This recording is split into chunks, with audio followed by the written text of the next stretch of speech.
हालेलुया। सर्वशक्तिमान जीवित अनि दयालु परमेश्वर बुवा, तपाईलाई हामी धेरै धेरै धन्यवाद दिँदछौँ पिता। जसरी तपाईले गत हप्ताभरि हामी हरेकलाई सुरक्षा दिनुभयो पिता परमेश्वर। त्यसै गरी हामी सबैलाई यहाँ उपस्थित भएर तपाईलाई महिमा दिनलाई, तपाईको नाम उचाल्नको निम्ति अनि तपाईको वचन सुन्नको निम्ति हामी हरेकलाई यहाँ उपस्थित गराउन तपाईले सहायता गर्नुभयो, सुस्वास्थ्य राख्नुभयो। तपाईलाई हामी धेरै धेरै धन्यवाद दिँदछौँ पिता परमेश्वर। यो सेवा सङ्गतिलाई सुरुदेखि अन्तसम्म तपाईको हातमा राख्दछौँ अनि तपाईका छोराछोरीहरू जो जतिजना बाटोमा आउँदै हुनुहुन्छ उहाँहरूलाई सुरक्षित साथ मण्डलीमा आइपुग्नलाई तपाईले सहायता गर्नुहोस्।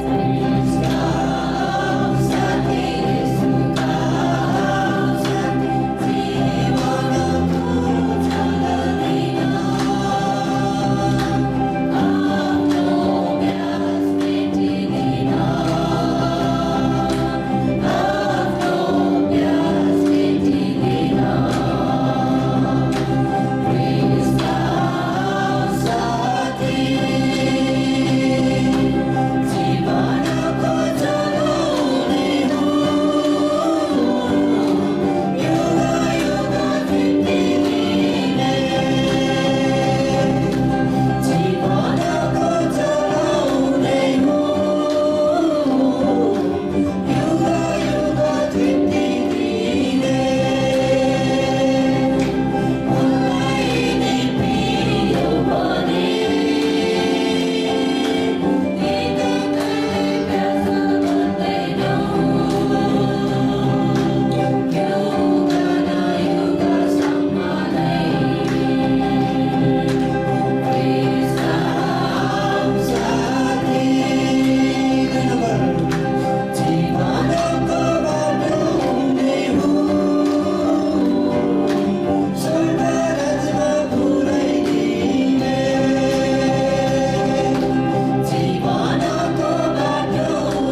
बाइबल पाठमा जानेछौँ। आजको बाइबल पाठ भजन सङ्ग्रह 132 को 1 देखि 18 सम्म। मन्दिरको लागि प्रार्थना। हे परमप्रभु, दाउदलाई स्मरण गर्नुहोस् अनि तिनले भोगेका सबै विपत्तिहरू सम्झनुहोस्। तिनले परमप्रभुको नाउँमा शपथ हाले र याकुबका सर्वशक्तिमानको नाउँमा भाकल गरे। म तबसम्म आफ्नो घरभित्र प्रवेश गर्ने छैन, म बिछौनामा लेट्न जानेछु। मेरा आँखामा म निद्रा आउन दिने छैन अनि आफ्ना पलकहरूलाई झिमिक्क पनि हुन दिने छैन, जबसम्म परमप्रभुको निम्ति एउटा स्थान, याकुबका सर्वशक्तिमानको निम्ति एउटा निवास स्थान म भेट्टाउँदिन।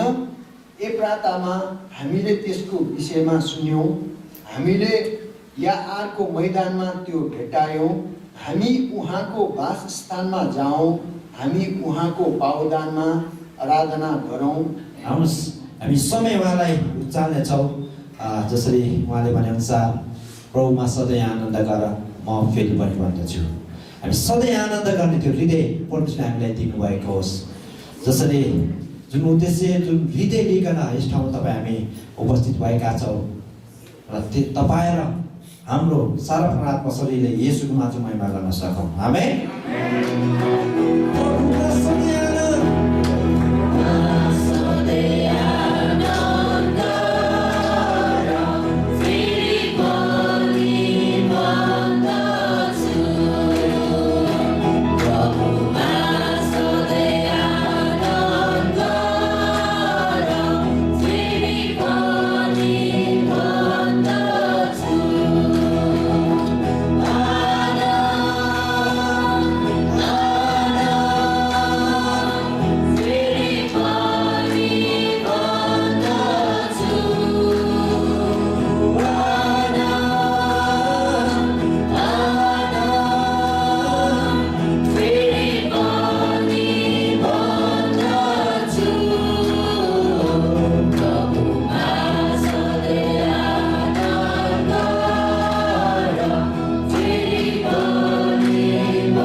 हालेलुया।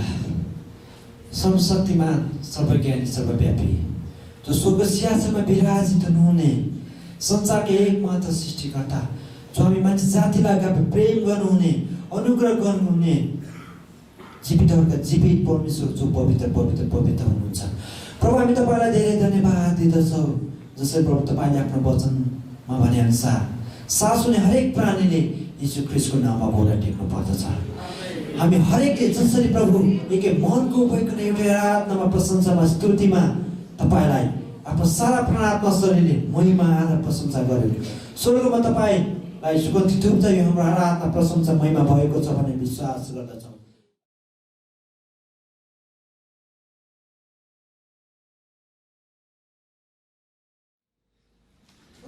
यो गएको महिना कोरोनाले धेरै अशान्ति त्यति कमाइ नहुँदा पनि तर मलाई परमेश्वरले एउटा असल घर बनाउनलाई उहाँले सहायता पुर्याउनु भयो।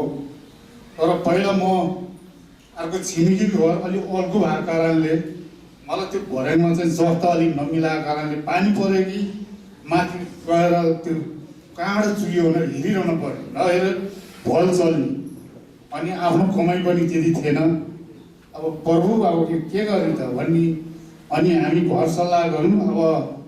अब अलि लामो जस्ता ल्याएर हामीले यसलाई छोप्नु पायो अलि राम्रो हुन्छ कि भन्ने त्यो सल्लाह गऱ्यौँ। त्यहाँबाट एक्कासी हाम्रो मनमा कुनै कल्पना थिएन। प्रभु के गरौँ भन्दाखेरि उहाँले अनि सपनामा मलाई एकदिन भन्नुभयो कि त हरेस नखा म छु भन्ने उहाँले एउटा दर्शन देखाउनु भयो। त्यसको 2-3 दिनमा चाहिँ एक्कासी छोरीहरूले ल घर बनाऊ भनेर पैसा जुट्यौँ। अहिले घर उहाँले जुटाइदिनु भयो, बलियो तरिकाले असल घर बनाउनु भयो। त्यसको साथसाथै एउटा घरमा बस्नु पनि हामीले सोचेको पनि थिएन। अमेरिकामा खैरी आएर चाहिँ मलाई राम्रोसँग विश्वासी खैरी आएर बसेको छ, त्यसको लागि धन्यवाद।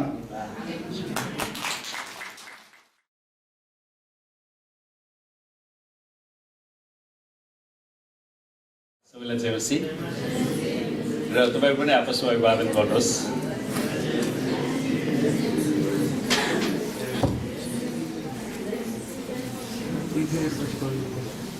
र आउनुहोस् पहिला हामी प्रार्थना गरौँ। परमेश्वर पिता, हामी तपाईँलाई धेरै धन्यवाद दिँदछौँ किनकि तपाईँ हाम्रो असल पिता परमेश्वर हुनुहुन्छ। तपाईँ हाम्रो आशा र हाम्रो भरोसा, हाम्रो चङ्गाइदाता परमेश्वर हुनुहुन्छ। प्रभु हामी प्रार्थना गर्छौँ, पिता पुत्र पवित्र आत्मा त्रिएक परमेश्वर तपाईँ हाम्रो मण्डलीको सिंहासनमा आउनुहोस् र विराजमान गर्नुहोस् प्रभु। र आजको सम्बन्धीको अध्यक्षता प्रभु हजुरले नै गर्नुहोस्। र हामी हरेकलाई तपाईँको वचनप्रति एकाग्रता दिनुहोस् र हाम्रो दिमागलाई भाड्ने शैतानका सम्पूर्ण अग्निबाणलाई हामी येशूको नाममा रद्द पार्दछौँ। पवित्र आत्मा तपाईँ आफै बेगिन हामीलाई स्वागत गर्नुहोस्। हामी तपाईँलाई सहायता गर्नुहोस्। हामी तपाईँलाई स्वागत गर्दछौँ प्रभु यस सभामा। र हरेकलाई शक्ति दिनुहोस्, बल दिनुहोस् येशूको नाम। हुन्छ, परमेश्वरलाई धन्यवाद होस्। र पहिला हामी बिरामीहरूको लागि प्रार्थना गर्नेछौँ। तपाईँ जतिजना बिरामी हुनुहुन्छ, तपाईँलाई प्रार्थनाको खाँचो छ भने हात उचाल्नु होला र हात उचाल्नु भएको बिरामी जति उभिनुहोस् र तपाईँलाई जहाँ दुखेको छ त्यहाँ आफ्नो हात राख्नुहोस् र अरूहरूले बिरामीतिर हात बढाइदिनुहोस्। आउनुहोस् हामी प्रार्थना गरौँ। हालेलुया। ओ रब शिखर रब रहतलब शन्दर रब शमरेखे मेरे हिन्दलब खुरा रब रहतलब शीर रब रहन्दलब। परमेश्वर पिता, हामी प्रार्थना गर्छौँ तपाईँका छोराछोरीको शरीरमा जे जति रोग बिमारहरू, शारीरिक दुर्बलताहरू, शैतानका आक्रमणहरू, तन्त्रपतिका श्रापहरू, सुगर, प्रेसर, नसाको समस्याहरू, टाउको दुख्ने यी सबै रोग बिमारलाई हामी येशूको नाउँमा निस्कने आज्ञा र येशूको कुर्राको चोटमा ती सबै रोगहरू निको भइसकेको घोषणा गर्छौँ। पवित्र आत्मा तपाईँले येशूको चङ्गाइलाई बगाइदिनुहोस्। प्रत्येकलाई छुनुहोस् प्रभु, पूर्ण चङ्गाइ र छुटकारा दिनुहोस्। धन्यवाद छ तपाईँको चङ्गाइको लागि येशूको नाम। र दोस्रो विषय हामी प्रार्थना गर्नेछौँ। बाइबलले भन्छ काम नगर्नेले खाना पनि नखाओस्। तपाईँ जतिजनाको काममा तपाईँको आर्थिक स्रोतहरूमा परमेश्वरको आशिष चाहिन्छ भने हात उचाल्नु होला र म तपाईँको लागि विशेष प्रार्थना गर्नेछु। प्रभुले हरेकको तलबहरूमा वृद्धि गराइदिउन्। आमेन। हालेलुया। परमेश्वर पिता, हामी तपाईँलाई धन्यवाद दिन्छौँ किनकि तपाईँले आफ्नो वचनमा भन्नुभयो, म तिमीहरूको हातको परिश्रममा आशिष दिनेछु। प्रभु यी तपाईँका छोराछोरीहरू जसले तपाईँको वचनको आज्ञा अनुसार विभिन्न किसिमको व्यवसायमा रोजगारमा रहेर काम गरिरहनु भएको छ प्रभु आफ्ना छोराछोरीको व्यवसायमा रोजगारमा आर्थिक स्रोतहरूमा तपाईँले प्रशस्त आशिष र उन्नति दिनुहोस् हरेकको कारोबारको भोल्युमलाई बढाइदिनुहोस् प्रभु हरेकको आर्थिक स्रोतहरूमा तपाईँले आशीर्वाद दिनुहोस् ताकि प्रभु तपाईँका जनहरूका बालबच्चाहरूले असल घाँस कपास शिक्षा दीक्षा प्राप्त गर्न सकुन् र आफ्ना सृष्टिकर्ता परमेश्वरको महिमा गर्न सकुन् प्रभु हामी तपाईँलाई धन्यको भन्दछौँ अनि जसरी तपाईँले आशिष दिनुहुन्छ हरेकलाई स्वेच्छाको बेटी धन्यवाद बेटी दशांश बेटी ओ प्रभु प्रेम बेटी दिनलाई सिकाउनुहोस् येशूको नाममा आमेन हुन्छ परमेश्वरलाई धन्यवाद होस् उहाँले हामीलाई कति राम्रो पुनरुत्थान एक्लेसिया मण्डली परिवार दिनुभएको छ आमेन तपाईँ खुसी हुनुहुन्न हामी कति गर्व गर्न सक्छौँ आमेन हामी सबैको आफ्नै कमजोर छ तर परमेश्वरले हामीलाई आफ्नो शक्ति पनि दिनुहुन्छ र जबसम्म हामी येशू ख्रीष्टमा टाँसिन्छौँ हामीलाई कुनै कुराले रोक्न सक्दैन फुटाउन सक्दैन आमेन र आज हामी महत्त्वपूर्ण विषय पुनरुत्थानको बारेमा हेर्दैछौँ पुनरुत्थान द रेजुरेक्सन को बारेमा अध्ययन गर्दैछौँ अनि ध्यान दिएर सुन्नु होला र आजको प्रचारमा तपाईँलाई प्रश्न गरेर सुरु गर्दैछु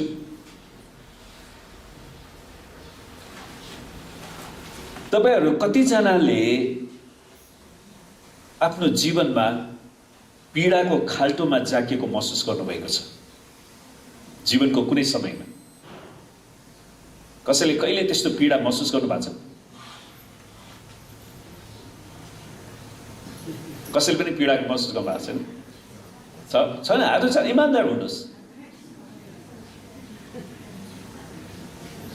हामीहरू हरेकले आफ्नो जीवनको कुनै न कुनै समयमा पीडाको खाल्टोमा जाकिएका छौँ हो दुःख र डरको वेदनामा फसेको अनुभव हामी हरेकसँग छ तपाईँ कतिजनाले राति तपाईँले आफ्नो आँसुले सिरान भिजाउनु भएको छ तपाईँ चिन्तित हुनुभएको छ दुखित हुनुभएको छ अनि यी सबै कुरा हामीले सहेका छौँ त यी घटनाहरू पछि तपाईँ सुतेर बिउजदा सुरुमा त तपाईँले यो एउटा सपना जस्तै ठान्नु भएको थियो सपना आज मैले खराब सपना देखेँ तर जब तपाईँले त्यसको घातक असरलाई महसुस गर्नुभयो त्यसको पीडाले तपाईँलाई कतिसम्म सतायो है कति रात तपाईँले आँसुमा आफैलाई डुबाउनु भयो हामी सबै आफ्नो जीवनमा आफ्ना प्रियजनहरूलाई गुमाएका छौँ आफ्नो आफन्तहरूलाई गुमाएका छौँ हामी पीडित भएका छौँ त्यसको गहिरो चोट हामी सबैले अनुभव गरेका छौँ है कतिजनाले आफ्नो जीवनमा क्यान्सर सुगर प्रेसरको रोगको सामना गर्नु परेको छ अनि कतिजनाले डिभोर्सको पीडा गर्नु परेको छ भोग्नु परेको छ अनि सबै पीडाहरू अनि कतिजनाले काम नपाएको पीडा महसुस गर्नुहुन्छ है काम नपाउँदाखेरि जब 5 रुपैयाँ पनि अरूसँग सापट बगेर खानु पर्ने पीडा पनि त तपाईँले गर्नुभयो होला नि तर प्रभुलाई धन्यवाद छ अहिले हरेकले काम गर्नुभएको छ आमेन मैले सुने कतिजनाले घरमा बिस्कुट पनि हिसाब गरेर खानु पर्यो भनेपछि त्यो धेरै नाजुक अवस्था हो परमेश्वरले हाम्रो मण्डली परिवारलाई प्रशस्ति दिनुभएको छ आमेन तर कतिजनाले त्यसको अनुभव गरेका छन् त कति जवान भाइ बहिनीहरूले यस्तो भनेको हामीले सुनेका छौँ नि सुन्नुहोस् यो चाहिँ जवान भाइ बहिनीहरूले भनेको है के गर्नु यार मेरो त ब्रेक भयो नि हो के गर्नु यार मेरो त ब्रेक भयो नि यो कमन यो भाषा अहिले कमन भाषा हाम्रो स्कुल पढ्ने कलेज पढ्ने केटाकेटीहरूको बिचमा एकजनासँग लभ पर्छ फेरि ब्रेक हुन्छ फेरि लभ पर्छ फेरि ब्रेक हुन्छ अनि त्यस्तै दोहोरिँदै जान्छ त यस्ता फिलिङहरूलाई हामी एउटा शीर्षक दिन सक्छौँ यो जति पनि पीडा तपाईँले महसुस गर्नुभएको छ यसलाई एउटा शीर्षक दिन सक्छौँ त्यसलाई हामी के भन्न सक्छौँ शनिबारको पीडा शनिबारको पीडा है तपाईँले आफ्नो जीवनमा जे जति अनुभव गर्नुभएको छ यो ल हामी एउटा शीर्षकभित्र राखौँ, शनिबारको पीडा। सुनोस्, शुक्रबार येशू ख्रीष्टको क्रुसको पीडायुक्त बलिदानपछि, शुक्रबारको दिनमा येशू ख्रीष्टलाई क्रुसमा टाँगिएको थियो। उहाँको हातमा काँटी ठोकिएको थियो, उहाँको कोखामा भाला रोपिएको थियो, उहाँको ढाडमा ती रोमी सिपाहीहरूले कैयौँ कुरा लगाएका थिए, किनकि उनीहरूलाई यहुदीहरूको नियमको मतलब थिएन। अनि तिनीहरूले येशूलाई धेरै छेद विच्छेद बनाएका थिए। अनि त्यो घटना आफ्नै आँखाको सामने चेलाहरूले अनुभव गरिरहनु भएको थियो।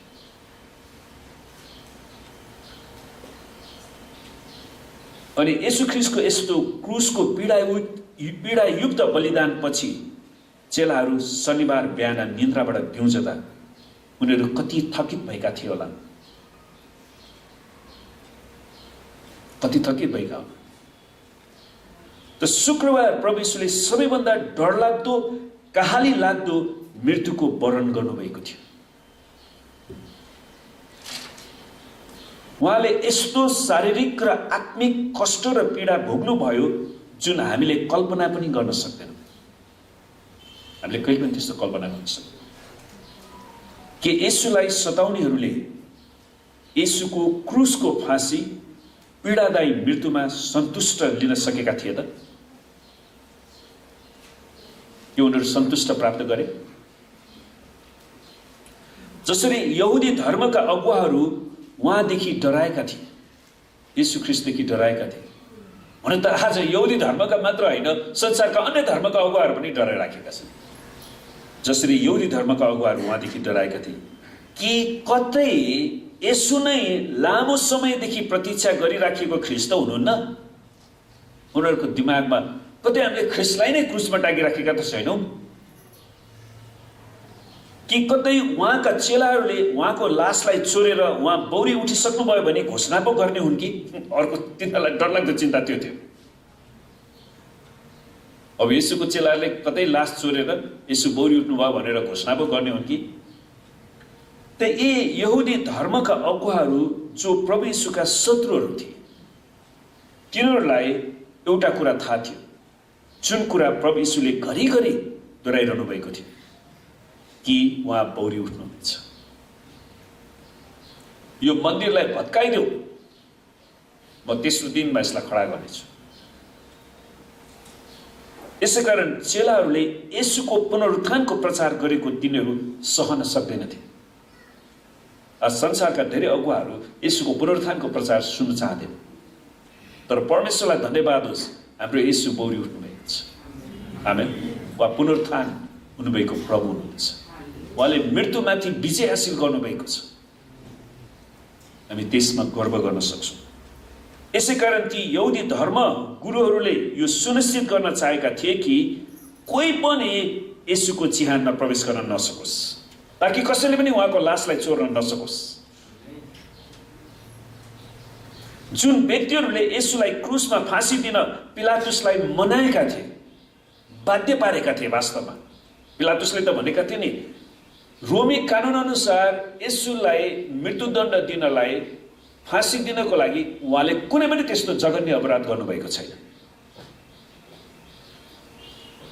तर फरिसी र सदुकीहरूको प्रेसरलाई उनले ठेक्न सकेनन्।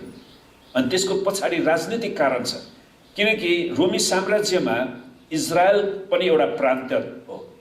अनि त्यो चाहिँ सबैभन्दा आन्दोलन भइरहने, त्यहाँ अहिलेको भाषामा भन्यो भने टायर बाल्ने है, झगडा गर्ने, बन्द गर्ने, हडताल गर्ने, त्यो चाहिँ त्यो क्षेत्र हो। त्यसैले यदि पिलातुसले त्यहाँको जनतालाई शान्तिसँग राख्न सकेनन् भने उसको जागिर चाहिँ चट हुन सक्थ्यो। त्यसैले पिलातुस त्यो कुरा गुमाउनेवाला थिएन। त्यसैले उसले एउटा मान्छेलाई बरु फाँसी दे, शान्त हुन्छ भने भइहाल्यो नि, त्यो किसिमको मानसिकता थियो क्या। त्यसैले उनले हात धोइन्, जेसुले हात चाहिँ धुन्छन्, म येशूको रगतको लेखा चाहिँ म लिन्न। अनि यहुदीहरूले के भने, हाम्रै सन्तान दर सन्तानमाथि उहाँको रगतको दण्ड परोस् भनेर उनीहरूले त्यो कुरा गरे। त्यसैले हामी देख्छौँ इजरायलको इतिहासमा उनीहरूले सबैभन्दा, हामी नेपालीमा भन्छौँ नि, नेपाली भाषामा कुकुरले नपाएको दुःख पाए भन्छ नि, उनीहरूले पाएको छ। हिटलरले 60 लाख यहुदीहरूलाई मारे, इतिहासभरि नै उनीहरूलाई धेरै सङ्कष्ट भएको छ। अनि यहुदी जातिले एक दिन घुँडा टेकेर उनीहरूका पिता पुर्खाहरूले गरेको त्यो ऐतिहासिक पाप र आफ्नो सृष्टिकर्ता परमेश्वरलाई गरेको तिरस्कारको क्षमा माग्नुपर्छ। अनि हामीले पनि माग्नुपर्छ। तिनीहरूले हेर्नुहोस् त, जुन व्यक्तिहरूले येशूलाई क्रुसमा फाँसी दिन पिलातुसलाई मनाएका थिए, तिनीहरूले नै येशूको चिहान सुरक्षित राख्न सिपाहीहरूको माग गरेका थिए। येशूको चिहानबाट कसैले लास नचोरोस् भनेर त्यहाँ सिपाहीहरू उनीहरूले माग गर्छन् रोमी सरकारसँग, अनि जसले येशूको चिहानमा पहरा दिएका थिए। पिलातुसले नै चिहानको ढोकामा छाप लगाउन, रोमी सरकारी छाप लगाउन स्वीकृति दिए। जुन कुरा हामी मत्ती 27:65 देखि 66 मा पाउँछौँ, त्यो रोमी छापलाई मेटाउनु गैर कानुनी काम मानिन्थ्यो। वास्तवमा त्यो कसैले पनि मेटाउन सक्दैन। रोमी सरकारको छाप लागेपछि छाप लाग्यो। यो कुरा सबैलाई थाहा थियो कि तिनीहरूले यो कुरा राम्रोसँग बुझेका थिए कि जसले रोमी सरकारी छापलाई अनाधिकृत रूपमा मेटाउने प्रयास गर्थे, तिनीहरूलाई पनि क्रुसको फाँसी दिइन्थ्यो। त्यसैले कसैले पनि त्यो रोमी छापमा खेलवाड गर्नलाई चाहन्थेन। त्यो जीवन र मृत्युको सवाल थियो। यहुदी धर्मको अगुवाहरूलाई येशूको चेलाहरूदेखि डर मान्नु आवश्यक थिएन। येशूको चेलाहरूदेखि डराउन आवश्यक थिएन नि वास्तवमा यहुदी धर्मगुरुहरूलाई, किनकि येशूको पक्राउपछि तिनीहरू तितरबितर भएका थिए। तिनीहरूसँग येशूको लासलाई, शरीरलाई चोर्ने कुनै पनि योजना नै थिएन। तिनीहरूले येशूको शिक्षाहरू र यहुदी धर्मका अगुवाहरूलाई सम्झिराखेका थिएनन्। त्यतिखेर त उनीहरू डरमा, आपतमा, विपत्तिमा थिए, किनकि तिनीहरूले उहाँ बौरी उठ्नुहुनेछ भन्ने बारे सोचेका थिएनन्। त्यो शुक्रबार बेलुकी येशूको मृत्युपछि चेलाहरू निराश, डर, व्याकुल र अलमलमा परेका थिए। ला के भयो? जसलाई हामीले ख्रिस्ट मुक्तिदाता भनेर सोचेका थियौँ, उहाँ त मारिनु भयो। अनि उनीहरूमा सबै किसिमको शङ्का, उपशङ्का उब्जेका थिए, किनकि यहुदी समाजमा प्रसिद्धि पाउनु भएको येशू तुच्छ मृत्युमा पुग्नु भयो। अनि क्रुसको मृत्यु चाहिँ सबैभन्दा तल्लो स्तरको मृत्यु थियो। अनि येशू ख्रिस्टले त्यो सबैभन्दा तल्लो स्तरको मृत्युलाई वरण गर्नुहुन्छ।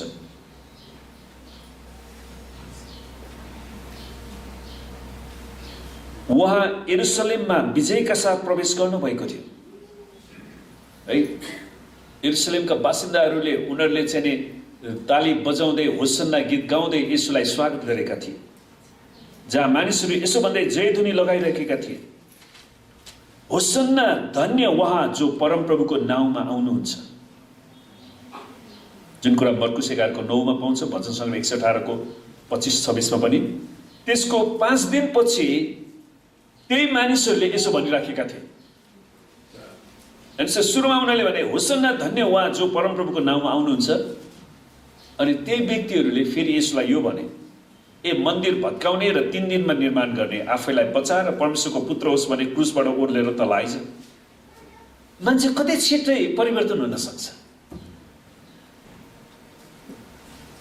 हिजो अस्ति मात्रै होसन्ना, धन्य उहाँ जो परमप्रभुको नाउँमा आउनुहुन्छ, अनि आज उहाँको गिल्ला गरिराखेका छन्।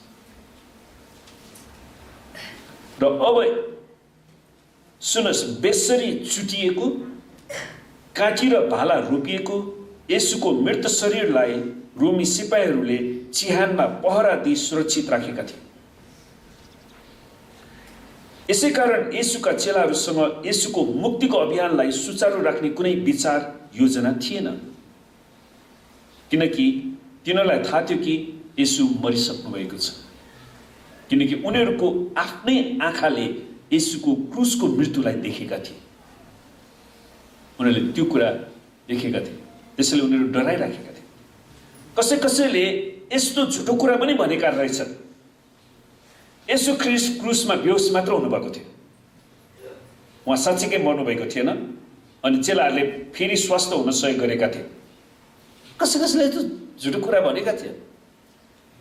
तपाईँ विचार गर्नुहोस्, भन्नेहरूले जे पनि भन्न सक्छ, त यो झुटो कुरा बोल्ने व्यक्तिलाई हामी यसरी उत्तर दिन सक्छौँ र जसले त्यो झुटो बोलेको छ नि यसो साँच्चीकै मर्नुभएको थिएन भनेर त्यो व्यक्तिको पहिला सर्ट फुकाल्नुहोस्। ठिक छ बाबु, तिम्रो सर्ट फुकाल र उसको ढाडमा अनगिन्ती ल उसलाई 40 कोरा हानु। त्यो पनि कुन चाहिँ कोरा? रोमन कोरा है, जुन कोरामा चाहिँ हड्डी र फलाम राखिएको थियो, फिट गरिएको थियो। त्यसले उसलाई साफसँग कुटेर त्यसपछि क्रुसमा उसलाई काटी ठोक्नुहोस्, 6 घण्टासम्म घाममा झुन्ड्याउनुहोस् अनि एउटा भाला उठाएर उसको मुटु छेडिदिनुहोस् अनि त्यसपछि हावा नै नपस्ने चिहानभित्र 3 दिनसम्म राखिदिनुहोस्। त्यसपछि के भयो भनेर अनि मलाई बताउनुहोस्। अनि यसो मर्नु भएको थिएन भनेर त्यसले भन्न सक्छ? भन्न सक्छ? जसले जे भने त्यसको पछि हामी लाग्न सक्छौँ? त्यो त उसले आफैले अनुभव गर्ने कुरा। त्यसैले हामी कसैको झुट कुरा पत्याउनु पर्ने आवश्यकता छैन। यसो क्रुसमा मर्नु भएको थियो। मृत्युदण्ड दिने कुरामा रोमी सिपाहीहरू पोख्त थिए क्या। खास उनीहरूलाई कसैले पनि सिकाउनु पर्दैन थियो। उनीहरूले नै उहाँको मृत्युलाई घोषणा गरेका थिए। चेलाहरूले मृत्युको घोषणा गरेका थिएन, यो त रोमी सिपाहीले गरेको थियो। यसो अघि नै मरिसक्नु भएको सुन्दा पिलातुस छक्क परे अनि कप्तानलाई आफूका बोलाएर उहाँको मृत्यु भएको हो कि होइन भनी सोधपुछ गरे। कुन कप्तान? रोमी कप्तानलाई। उहाँको मृत्यु भइसकेको कुरा कप्तानबाट थाहा भएपछि त्यसैले रोमी कप्तानले यो कुरालाई थाहा दिन्छन्। पिलातुसले येशूको मृत शरीर योसेफलाई लैजान अनुमति दिन्छ। जुन कुरा हामी मर्कुस 15:44 र 45, मत्ती 27:27देखि 37मा पाउँछौँ। त येशूका चेलाहरूलाई पनि उहाँ मरिसक्नु भएको छ भन्ने कुरा थाहा थियो। शनिबार बिहान चेलाहरू निन्द्राबाट बिउजदा सुरुमा त येशूसँगै सेवकाईमा जाने विचार गरेका थिए होला। अनि जब शनिबार निन्द्राबाट बिउजे, शुक्रबारको त्यो पीडादायी घटनापछि ला आज त सेवकाईमा जान्छ भनेर भन्ठाना थिए कि। तर जब तिनीहरू पूर्ण रूपमा बिउतिए तब येशू त मरिसक्नु भएको। अघिल्ला 2 रातसम्म उहाँलाई गरिएको निन्दा, फुकाई, चुटाई र क्रुसको मृत्युदण्डहरूले उनीहरूको दिमागमा भलबाडी नै चलिराखेको थियो। 3.5 वर्ष येशूको पछि हिँड्यो। अन्त्यमा येशूलाई यिनीहरूले यसरी मारे। कसैले विचार गर्यो होला, मेरो त्यत्रो 3.5 वर्ष त्यतिकै खेर। मैले तपाईँलाई पहिला पनि भने नि, कोही मान्छेहरू गलत उद्देश्यको लागि उनीहरू मण्डली आउँछन्। अनि एकजना भाइले धेरै वर्ष अगाडि स्वयंमा 10 वर्ष मैले येशूको सेवाकाई गरेँ, केही पाइनँ भन्दै बाइबल ल्याछ, बाटोमा थचारा छ, हिँडाछ। मैले त्यस्तै अर्को एउटा मान्छेलाई भेटेँ धेरै वर्ष अगाडि। अनि ऊ चाहिँ अर्को एउटा चर्चमा गएर छ। म त्यो चर्चमा 10 वर्ष गएँ, मैले केही पनि पाइनँ। के पाउन गएको चर्चमा? कोही मान्छेहरू परमेश्वरको सत्यता, परमेश्वरको मुक्ति, परमेश्वरको चङ्गाई, परमेश्वरको प्रकाश पाउन चाहँदैन। उनीहरू शारीरिक अभिलाषाको लागि मात्र जान्छ। उनीहरूले केही पनि पाउँदैन।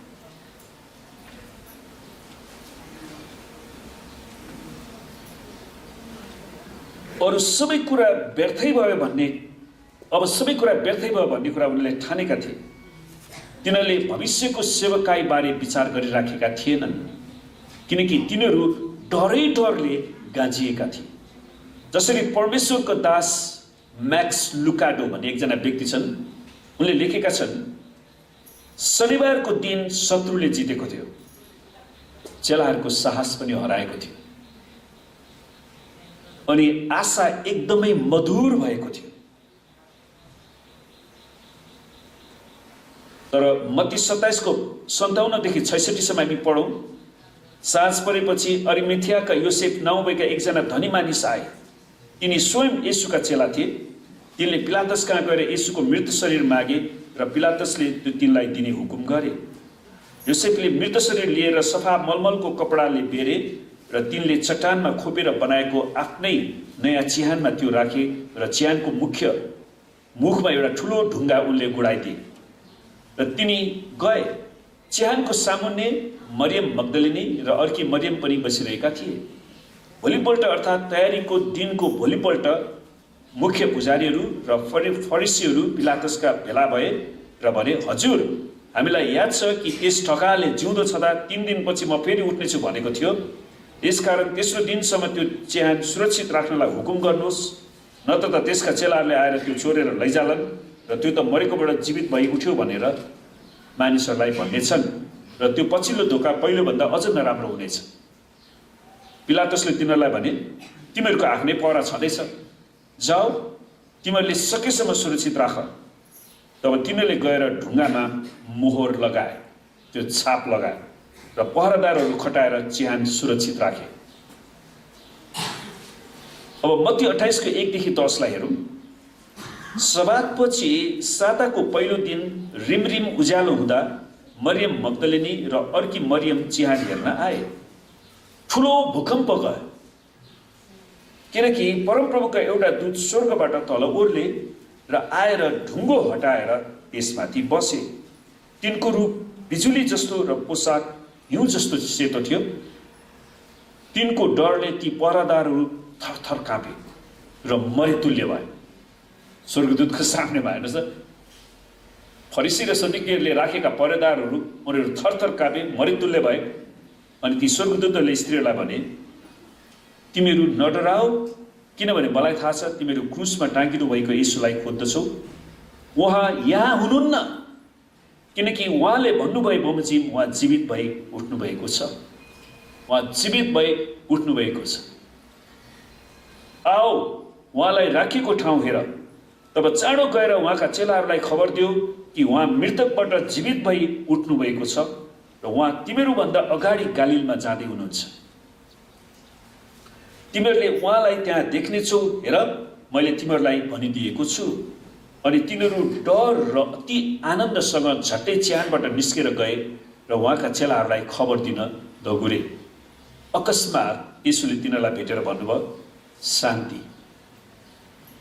शान्तिदाताले शान्ति कामना गर्नुहुन्छ।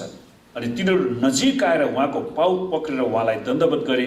तब येशूले तिनीहरूलाई भन्नुभयो, नडराऊ। सुन्नुहोस्, आज क्रिस्चियनको विरुद्धमा जतिसुकैले जेसुकै भने तापनि, जेसुकै गरे तापनि हामी डराउनु पर्दैन, किनकि हाम्रो बौरी उठ्नुभएको प्रभुले भन्नुभएको छ, नडराऊ, गएर मेरा भाइहरूलाई गालिलमा जानु भनिदेऊ र त्यहाँ तिनीहरूले मलाई देख्नेछ। जसरी हामीले भर्खरै पढ्यौँ कि त्यो आइतबार बिहान चेलाहरूले संसारको सबैभन्दा महान खबर सुने, सबैभन्दा महान खबर, जसले तिनीहरूलाई शुक्रबार र शनिबारको चोट र पीडाबाट बाहिर निकाल्न सफल भयो। आमेन। परमेश्वरलाई धन्यवाद होस्। मैले घरिघरि भनिराखेको छु नि, हाम्रो जीवनमा जसरी शुक्रबारको दिन आउँछ त्यसरी परमेश्वरले हाम्रो दिनमा आइतबारको दिन पनि ल्याउनुहुन्छ। त्यसैले हामी पीडित भएर, निराश भएर, डिप्रेसनमा गएर बस्न आवश्यक छैन। उहाँले प्रतिज्ञा गरे अनुसार येशू ख्रीष्ट तेस्रो दिनमा पौडी उठ्नु। परमेश्वर आफ्नो प्रतिज्ञामा जहिले पनि विश्वासयोग्य हुनुहुन्छ। उहाँले मृत्युको शक्तिलाई रद्द पारिदिनु भयो र उहाँले जीवनलाई घोषणा गर्नुभयो। यो खबरले पहिलो चेलाहरूको जीवन मात्र होइन, त्यसपछिका सबै चेलाहरूको जीवनमा परिवर्तन ल्याएर आएको छ। त्यसले हाम्रो जीवनमा पनि परिवर्तन ल्याएको छ। आमेन। ती दिदीबहिनीहरूद्वारा प्रचार गरिएको पहिलो इस्टर प्रवचन, पहिलो पुनरुत्थानको प्रचारले सबै कुराहरूलाई शाब्दिक रूपमै अर्थात् अक्षरांश परिवर्तन गरिदियो। येशू ख्रीष्ट पौडी उठ्नु। आमेन। हामीले त्यो जीवित परमेश्वरलाई विश्वास गर्ने मौका पाएका छौँ। मरियमले दिएको प्रवचनमा जब 5 वटा शब्दहरू वा नेपालीमा 6 वटा शब्द, उहाँ जीवित भई उठ्नु भएको छ, उठ्नु भएकोलाई एउटै मान्ने कि उठ्नु भएकोलाई दुईटा शब्द मान्यो भने 5 वटा शब्द, तर उठ्नु भएको दुईटा शब्द मान्यो भने 6 वटा शब्द छ। मर्कुस 16:6 मा ग्रीक भाषामा यो एउटै शब्द हो। ग्रीकमा चाहिँ इजर्थ, एउटै शब्द इजर्थ, EGERTH। यो 5 वटा वा एउटै शब्द जे भए पनि यसले मानव समाजमा नै ठुलो परिवर्तन लिएर आयो। येशू ख्रीष्ट बौरी उठ्नु भएको कारण हामीहरू शुक्रबार र शनिबारको पीडामा जाकिनु पर्दैन। अब हाम्रो आँसुहरूले हाम्रो सिरान भिजाउन आवश्यक छैन, किनकि प्रभु येशूले हाम्रो आँसु पुछिदिनुहुन्छ। आमेन। येशू ख्रीष्टको पुनरुत्थान आइतबारले सबै भूतकाल, वर्तमानकाल र भविष्यका शुक्रबार र शनिबारहरूलाई परिवर्तन गरिदिएको छ। येशूको पुनरुत्थानले सबै कुरालाई परिवर्तन गरेको छ। त येशू ख्रीष्टको पुनरुत्थानले हाम्रो विगतको समयलाई परिवर्तन गरेको छ। विगतमा हामी जे थियौँ त प्रभुले त्यसलाई पनि परिवर्तन गर्नुभयो। येशू ख्रीष्टको पुनरुत्थानले यो देखाउँदछ कि उहाँ अरू मरणशील धार्मिक अगुवाहरू जस्तो हुनुहुन्न जो आउँछन् र जान्छन्। इतिहासमा धेरै धार्मिक अगुवाहरू आए, उनीहरूले धर्महरू सुरु गरे जो आउँछन् र जान्छन्। अर्को एउटा चाइनिज दिदी पनि रहेछ जसले आफैलाई येशू ख्रीष्ट भनेर दाबी गराएर रहेछ। अब यहाँ कम्पिटिसन नै छ, कोही कोरियनको आङसाङ है, चाइनिजको। अनि त्यो उसको चाहिँ चाइनिजको चाहिँ के रहेछ भने the church of almighty God, अनि तिनीहरूको एउटा सिम्बल छ, त्यो छुट्टै शिक्षा हो। अनि त्यसमा चाहिँ उनीहरूले यो येशू ख्रीष्ट यो चाइनिज दिदीकोमा आउनुभयो, चाइनिज आइमा मान्छे बनेर आउनुभयो भन्ने विश्वास रहेछ। अनि युट्युबतिर पनि हालेको छ, हामी होसियार गरौँ। उहाँ अरू मरणशील धार्मिक अगुवाहरू जस्तो हुनुहुन्न जो आउँछन् र जान्छन्, इतिहासको पन्नामा अस्त व्यस्त हुन्छन्, यो गर्छन् त्यो गर्छन् होइन। र तिनीहरूको मृत्युले तिनीहरूको असाधारण दाबीलाई रद्द पार्छ। तिनीहरू मरेर गएपछि सिद्धियो उनीहरूको दाबी केही पनि होइन रहेछ भन्ने कुरा पछिबाट थाहा हुन्छ। जबकि येशूको पुनरुत्थानले उहाँले सुरु गर्नुभएको मण्डली फस्टाउँदै र वृद्धि हुँदै गइराखेको छ। आमेन। प्रख्यात फ्रेन्च दार्शनिक भोल्टेयर, कसैले सुन्नुभएको छ भोल्टेयरको नाम? यिनी फ्रेन्च दार्शनिक हुन्। पहिला पहिला किताबमा पढ्नु पर्थ्यो क्या अरे, तर अहिलेको नयाँ कोर्सले के गरेछ थाहा छैन। प्रख्यात फ्रेन्च दार्शनिक भोल्टेयरले भनेका थिए कि उनले भनेका थिए हेर्नुहोस् एउटा कुरा, बाइबल र क्रिस्टियानिटी 100 वर्षभित्र बिलाएर जानेछ। तर भोल्टेयरको 250 वर्ष अघि मृत्यु भयो। भोल्टेयर चाहिँ 250 वर्ष अगाडि मरे। तर येशू ख्रीष्टको मण्डली अझै पनि फैलिराखेको छ र उहाँको कथा बाइबल पुस्तक अहिले पनि संसारकै सबैभन्दा बढी बिक्री हुने पुस्तक हो। आमेन। आज संसारमा कुनै पनि मान्छेले भोल्टेयर को थियो थाहा छैन, तर मान्छेलाई सोध्नुहोस् येशू ख्रीष्ट को हुनुहुन्छ, उनीहरूले केही नभए पनि त्यो ख्रिस्तानीको धर्म त भन्छ हो। भोल्टेयरलाई कसैले पनि चिन्दैन। उनले यस्तो धम्की दिएका थिए 100 वर्षमा बिलाएर जान्छ। सन् 1882 मा, अहिले 2021 भए, सन् 1882 मा जर्मन दार्शनिक फ्रिडरिक नीच, उसको स्पेलिङ चाहिँ उच्चारण चाहिँ त्यो रहेछ, स्पेलिङ चाहिँ लामो छ त्यो झन्झट। फ्रिडरिक नीचले भनेका थिए, उनले के भन्यो भने गड इज डेड, परमेश्वर मर्नुभयो, परमेश्वर जीवित छैन, परमेश्वर कसैलाई हेर्दैन। किनकि उनले विश्वास गरेका थिए कि विज्ञानको उदयले है, विज्ञानको विकासको क्रमले क्रिस्चियन विश्वासलाई विनाश गर्नेछ। तर उनी पनि गलत साबित भए। विज्ञानले क्रिस्चियन विश्वासलाई गलत साबित गर्न सकेको छैन। तर त्यो ख्रिस्टियन विश्वास चाहिँ ऐतिहासिक थियो भनेर चाहिँ प्रमाणित गरिराखेको छ। सुन्नुहोस्, पश्चिमी देशहरूमा उनीहरूले लाल समुद्र फाटेको थियो भन्ने कुरालाई दन्त्य कथा भन्थे, विशेष गरी नास्तिकहरूले। तर अहिले विज्ञानले उनीहरूले जब ती कुराहरू पत्ता लगाए अनि लाल समुद्रको त्यो निश्चित भागमा त्यो बेलाको फिरौनका रथहरूको पाङ्ग्राहरू त्यहाँनिर त्यसको अवशेषलाई उनीहरूले भेटाउन सफल भए। आमेन। अनि उनीहरूले मिश्र देशको म्युजियममा समेत राखेका छन् त्यसलाई। अनि त्यो कुरा ऐतिहासिक थियो। येशू ख्रीष्टको चिहानलाई उनीहरूले भेटाए, त्यो खपरेबन स्थान उनीहरूले भेटाएका छन्। हरेक उनीहरूले आर्कियोलोजिकले त्यो पुरातत्व विभागले चाहिँ धेरै खनेर त्यहाँ धेरै कुराहरू निकालेको छ। परमेश्वरलाई धन्यवाद होस्, विज्ञानले बाइबललाई प्रमाणित मात्रै गर्यो। आमेन। अनि यसरी फ्रेडरिक नीच इतिहासमा मरेर गए, तर हाम्रो परमेश्वर सदा सर्वदा जीवित हुनुहुन्छ। आमेन।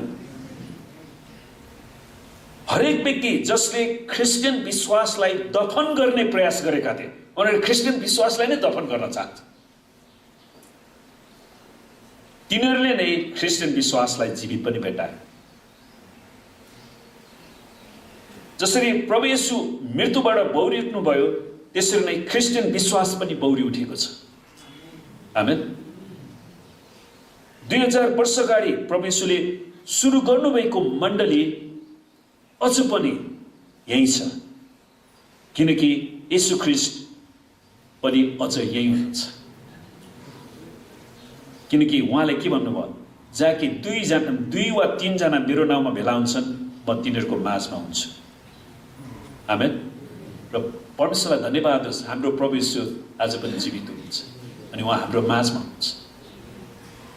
आउनुहोस् हामी केही समय आँखा चिम्लौँ र हामी परमेश्वरको वचनलाई मनन गरौँ। अनि यो कुरा साँचो, येशू ख्रीष्ट 2000 वर्ष अगाडि नै मृत्युबाट बौरी उठ्नुभयो, तर के त्यो प्रभु येशू ख्रीष्ट पुनरुत्थान हुनुभएको प्रभु येशू ख्रीष्ट हाम्रो हृदयमा जीवित हुनुहुन्छ कि हुनुहुन्न? उहाँलाई हामीले हाम्रो हृदयमा साँचेर राखेका छौँ कि छैन? हाम्रो हृदयको सिंहासनमा उहाँलाई हामीले निमन्त्रणा गरेका छौँ कि छैन? र तपाईँले व्यक्तिगत रूपमा प्रभुलाई आफ्नो हृदयको सिंहासनमा निमन्त्रणा गर्नुहोस्। प्रभु येशू धन्यवाद छ, तपाईँ जीवित प्रभु र परमेश्वर हुनुहुन्छ। तपाईँ मेरो हृदयको सिंहासनमा विराजमान हुनुहोस् भनेर उहाँसँग व्यक्तिगत प्रार्थना गर्नुहोस्। परमेश्वर पिता, हामी तपाईँलाई धेरै धेरै धन्यवाद दिँदछौँ। तपाईँ आदि र अन्त्य, मृत्यु र जीवनको शक्ति तपाईँको हातमा छ। प्रभु येशू, हामी तपाईँलाई धन्यवाद दिँदछौँ। तपाईँ परमेश्वर पिताको सम्पूर्ण आज्ञाप्रति पूर्ण रूपमा आज्ञाकारी र प्रभु तपाईँले त्यो कल्वरीको क्रुसमा हाम्रो स्थान दिनको लागि कुनै पनि हिचकिचाट गर्नु भएन। तपाईँको हृदय कति विशाल थियो। तपाईँको हृदयमा तपाईँले सबै जाति, सबै भाषा, सबै वर्ण, सबै रङलाई अटाउनु भयो र उनीहरूको निम्ति आफ्नो रक्त खन्याउनु भयो। प्रभु, यो सत्यता तपाईँले हामीलाई प्रकट गर्नुभएको छ। हामी प्रार्थना गर्छौँ प्रभु, नेपालमा अझै पनि करोडौँ मानिसहरू छन् जसले येशू ख्रीष्टको पुनरुत्थान, उहाँले दिनुभएको पापको क्षमालाई बुझेका छैनन्। प्रभु, उनीहरूको आत्मिक आँखा खोलिदिनुहोस्, उनीहरूको समझशक्ति खोलिदिनुहोस्। यस संसारको देवले उनीहरूलाई अन्ध तुलाइदिएको छ। ती सबै यस संसारका देवका शक्तिहरूलाई हामी येशूको नाममा बाँध्दछौँ। प्रभु, उनीहरूको आत्मिक आँखा खोलिदिनुहोस् र उनीहरूले प्रभु येशूलाई आफ्नो जीवनको व्यक्तिगत प्रभु र मुक्तिदाता हुने विश्वास गर्न सकुन्, तपाईँलाई ग्रहण गर्न सकुन् र अनि तपाईँको वचनको आज्ञाप्रति आज्ञाकारी हुन सकुन्, तपाईँको उपस्थितिमा मण्डलीमा आउन सकुन्। हामी तपाईँलाई धन्यवाद भन्दछौँ। प्रभु, हामी प्रार्थना गर्छौँ, आज जो जति आउन सक्नु भएन, कोही रोगी बिरामी हुनुहुन्छ भने उनीहरूलाई हामी येशूको नाममा चङ्गाइको घोषणा गर्छौँ। कोही घटी कमीमा छन् भने उनीहरूको आवश्यकतालाई पुर्याउने आज्ञा दिँदछौँ। प्रभु, हामी प्रार्थना गर्छौँ, हप्ताभरिको हाम्रो सेवकाईमा, यात्रामा, पढाइमा, सम्पूर्ण काममा तपाईँले हामीलाई आशीर्वाद दिनुहोस्। परमेश्वर पिता, हामी प्रार्थना गर्छौँ प्रभु, तपाईँले यस मण्डलीलाई आशिष दिनुहोस् र हरेकलाई तपाईँले रक्षा गर्नुहोस्। प्रभु, हामी बिन्ती गर्छौँ, तपाईँले आफ्नो मुख तपाईँको मण्डलीमाथि चम्काउनुहोस् र हरेकलाई तपाईँले आफ्नो अनुग्रह गर्नुहोस् प्रभु। परमेश्वर पिता हामी प्रार्थना गर्छौँ तपाईँले आफ्नो चेहरा यस मण्डलीमाथि प्रकाश गरिदिनुहोस् र हरेकलाई परमेश्वर तपाईँको शान्तिले भर्नुहोस् र तपाईँको नाउँ यस मण्डलीमाथि उचालियोस्। हामी तपाईँलाई धन्यको भन्दछौँ र परमेश्वर पिताको प्रेम, प्रभु यीशु ख्रीष्टको अनुग्रह र पवित्र आत्माको सङ्गति र सहभागिता हामीहरू हरेकसित आजदेखि सदा सर्वदा रहिरहँ। येशूको नाम।